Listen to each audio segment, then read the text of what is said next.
পশ্চিমবঙ্গ জুড়ে শীতকালীন মেলার আমেজ। তবে এই আনন্দের মেলা থেকে ছড়ানো হচ্ছে বিদ্বেষ। এরই অংশ হিসেবে বাংলাদেশি শাড়ির স্টলের সামনে বিক্ষোভ দেখিয়েছেন হিন্দুত্ববাদী নেতারা। তাদের হুমকি ধামকির মুখে বেচাকেনা গুটিয়ে রাখতে বাধ্য হয়েছেন বাংলাদেশি ব্যবসায়ী।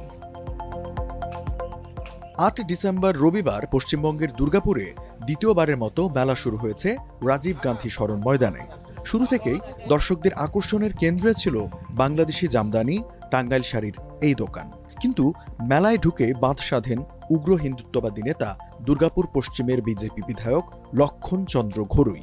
তার দাবি, বাংলাদেশে হিন্দু সংখ্যালঘুদের ওপর যখন চরম অত্যাচার চলছে তখন লাল সবুজ ফ্ল্যাগ ফেস্টুন লাগিয়ে বাংলাদেশি পণ্য বিক্রি ভারতে চলতে পারে না। যেখানে বাংলাদেশে হিন্দুরা অত্যাচারিত, লাঞ্ছিত, অপমানিত, চিন্ময় প্রভু গ্রেপ্তার করেছে, ওখানে আন্দোলন চলছে, মা বোনের ধর্ষণ হচ্ছে, ওখানে খুন হচ্ছে, লুট চলছে, হামলা চলছে, সেখানে দাঁড়িয়ে দুর্গাপুর উৎসব মেলা কমিটির নাম করে যারা যে স্টল লাগিয়েছেন, সেখানে বাংলাদেশি, এখানে যে মুসলিম কি করে ঝান্ডা লাগিয়ে দোকান করছে, কি করে ঝান্ডা লাগিয়ে ব্যবসা করছে কাপড়ের দোকান।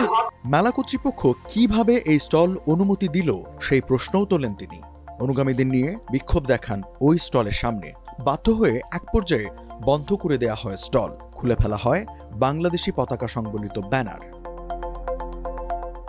বিজেপি নেতার হুমকির পর ভোল পাল্টায় দুর্গাপুর উৎসব কমিটিও। বিধায়কের সুরেই কথা বলেন উৎসব কমিটির সদস্য প্রবীর ঘোষাল। বাংলাদেশের শাড়ি উনি বিক্রি করছিলেন, উনি বাংলাদেশ থেকে আসেননি, কারণ বাংলাদেশ থেকে আসতে গেলে ইন্ডিয়া গভর্নমেন্টের একটা ভিসা দরকার। অ্যাকচুয়ালি উনি বাংলাদেশের নাম করে উনি ওনার শাড়ি যাতে বাংলাদেশি শাড়ি বলে যাতে সেল হয় তার জন্যই উনি এই ব্যানার লাগিয়েছিলেন। আমরা ওটা ওনাকে বলেছি, উনি কাল থেকেই খুলে নিয়েছে। এমন ঘটনায় রীতিমতো হতভম্ব বাংলাদেশের নারায়ণগঞ্জের ব্যবসায়ী শামসুর রহমান।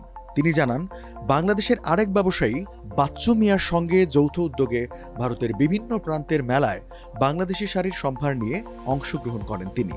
বর্তমানে কলকাতা ও সংলগ্ন 2 জেলার 3টি মেলায় স্টল রয়েছে তার। কিন্তু বাংলাদেশ ভারতের সাম্প্রতিক পরিস্থিতিতে প্রথমবারের মতো বাধার মুখে পড়লেন দুর্গাপুরে এসে। বাংলাদেশের পতাকা তো আপনি লাগিয়েছিলেন এবং সিম্বলটা লাগানো ছিল ব্যানারে, সেটা কবে খুলে দিলেন? কারা বললো আপনার খুলতে? কেন কারা বললো কে খুলতে? কে বললো নেই, বললো যদি বিতর্কের মধ্যে একটা জিনিস আছে লাগাইতে হবে না, সেটাই ভালো। চলতি বছর পশ্চিমবঙ্গের বইমেলায় অংশগ্রহণ করছে না বাংলাদেশ। উপস্থিতি নেই কলকাতা আন্তর্জাতিক চলচ্চিত্র উৎসবেও।